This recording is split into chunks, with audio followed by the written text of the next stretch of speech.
નમસ્કાર વિદ્યાર્થી મિત્રો, ડીએ પંપાણિયા ઓનલાઈન એજ્યુકેશનની અંદર આપ સૌ વિદ્યાર્થીઓનું અને શિક્ષણ જગત સાથે સંકળાયેલા તમામ મારા મિત્રોનું હું હાર્દિક સ્વાગત કરું છું. મિત્રો, આજે હું મારી યુટ્યુબની ચેનલ ઉપર લઈને આવ્યો છું એજ્યુકેશન અપડેટ્સ.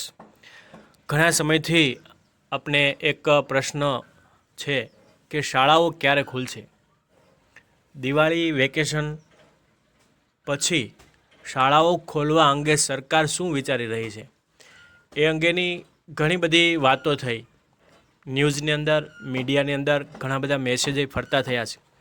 પણ મિત્રો, હમણાં જ તાજેતરમાં ગુજરાત સરકારે કેબિનેટની બેઠકની અંદર એક અગત્યનો નિર્ણય લીધેલો છે અને આવનારા 2-3 દિવસની અંદર એસઓપી એક આખી કમિટી નિમી અને શિક્ષણ જગત સાથે સંકળાયેલા નિષ્ણાંત વ્યક્તિઓ, શિક્ષણ સચિવો, મુખ્યમંત્રીશ્રી, ઉપમુખ્યમંત્રીશ્રી, શિક્ષણ મંત્રીશ્રી, કેબિનેટ કક્ષાના, રાજ્ય કક્ષાના આ બધા વ્યક્તિઓ સાથે મળીને એક ગાઈડલાઈન બહાર પાડવાના છે અને શાળાઓ કઈ રીતે શરૂ કરવી એ અંગેની વિગતવાર માહિતી થોડાક સમયની અંદર જ આપણને એ પ્રાપ્ત થશે, જેની આજે થોડીક હાઇલાઇટ્સ હું આપણા સમક્ષ રજૂ કરું છું. તો સૌ મિત્રોને એક વિનંતી કે મારી ચેનલને લાઇક કરો, સબસ્ક્રાઈબ કરો અને આગે શેર કરો. આઇકોન બેલ પ્રેસ કરજો જેથી બધા જ નોટિફિકેશન તમારા સુધી મળતા રહે. તો આવો શરૂઆત કરીને આજનું જે લેટેસ્ટ અપડેટ છે તે ગુજરાત માહિતી બ્યુરો, ગુજરાત સરકાર, ગાંધીનગર જે એની વેબસાઇટ છે અને આ એનું ઈમેલ આઈડી છે. 5 નવેમ્બર 2020 એટલે કે આજના જ બપોર પછીના આખા જે ન્યૂઝ છે એનું જે ટાઇટલ હતું, રાજ્યમાં શાળા કોલેજોમાં શૈક્ષણિક કાર્ય શરૂ કરવા 2-3 દિવસમાં એસઓપી જાહેર કરાશે. શિક્ષણ મંત્રી શ્રી ભૂપેન્દ્રસિંહ ચુડાસમા, આપણા શિક્ષણ મંત્રી શ્રી ભૂપેન્દ્રસિંહ ચુડાસમા સાહેબે એક જાહેરાત કરી છે કે આવનારા થોડા જ દિવસોમાં એ એસઓપીનો અર્થ થાય છે સ્ટાન્ડર્ડ ઓપરેટિંગ પ્રોસિડ્યુર, એક ગાઈડલાઈન બનાવશે આખી અને એને એક સમિતિ નિમાશે અને એ સમિતિની અંદર કઈ રીતે બાળકોને શાળાએ બોલાવવા, કઈ રીતે શરૂ કરવું, કયા કયા વિભાગોને પહેલાં એની સૂચનાઓ આપી, શિક્ષકોને, વિદ્યાર્થીઓને, વાલીઓને બધાને સાથે રાખી અને એક એસઓપી આખી જે સ્ટાન્ડર્ડ ઓપરેટિંગ પ્રોસિડ્યુર્સ એ શરૂ થશે અને એને આધારે આખું આ માળખું રચાશે. તો જોઈએ આગળ. મુખ્યમંત્રીશ્રી અને નાયબ મુખ્યમંત્રી સાથે પરામર્શ કર્યા બાદ યોગ્ય નિર્ણય લેવાશે. એટલે કે આખરી નિર્ણય તો જે કોઈ પણ રાજ્યના એ મુખ્યમંત્રી અને ઉપમુખ્યમંત્રી અને શિક્ષણ મંત્રી સાથે લેવાતો હોય છે.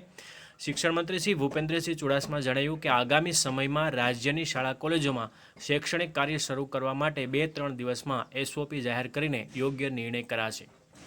મંત્રી શ્રી ચુડાસમાએ ઉમેર્યું કે રાજ્યમાં શાળા કોલેજોમાં શૈક્ષણિક કાર્યો શરૂ કરવા માટે ગઈકાલે મુખ્યમંત્રી શ્રી વિજયભાઈ રૂપાણીના અધ્યક્ષપણે મળેલ રાજ્ય મંત્રીમંડળની બેઠકમાં યોગ્ય ચર્ચા વિચારણા કરવામાં આવી હતી.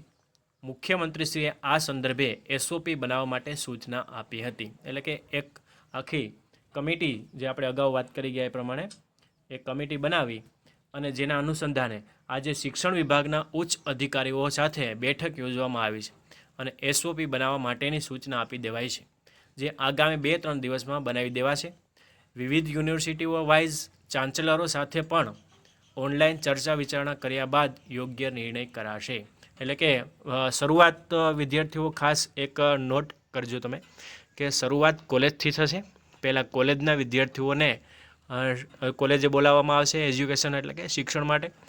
ત્યારબાદ થોડાક સમય માટે એના થોડાક દિવસો પછી એટલે કે હાયર સેકન્ડરીના વિદ્યાર્થીઓને, 11-12ના વિદ્યાર્થીઓને શાળાએ બોલાવવામાં આવશે અને એ પછી ક્રમશઃ તબક્કાવાર માધ્યમિક વિભાગ એટલે કે 9થી 10 સુધીના વિદ્યાર્થીને એ શાળાએ બોલાવવામાં આવશે અને ત્યારબાદ એ પછી આગળની ગાઈડલાઈન એસઓપી પ્રમાણે નક્કી કરવામાં આવશે.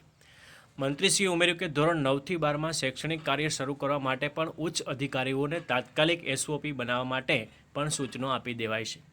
તેમણે ઉમેર્યું કે એસઓપી તૈયાર થયા બાદ મુખ્યમંત્રી શ્રી વિજયભાઈ રૂપાણી, નાયબ મુખ્યમંત્રી શ્રી નીતિનભાઈ પટેલ સહિત આરોગ્ય વિભાગના સંકલનમાં રહીને શાળા કોલેજોમાં શૈક્ષણિક કાર્ય ક્યારથી શરૂ કરવું તે અંગે યોગ્ય નિર્ણય રાજ્ય સરકાર કરશે તેમ તેમણે ઉમેર્યું હતું।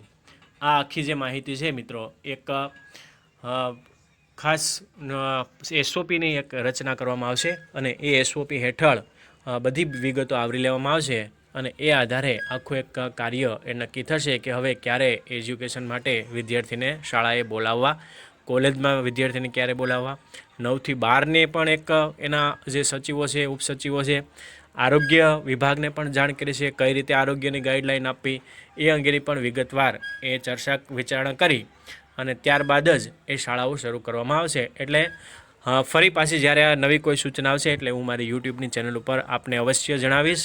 તો સૌ મિત્રોનો ખૂબ ખૂબ આભાર। મારી ચેનલ સાથે જોડાતી રહ્યો જેથી કરીને તમને એજ્યુકેશન લગતા અપડેટ્સ એ ક્રમશઃ મળતા રહે। ધન્યવાદ।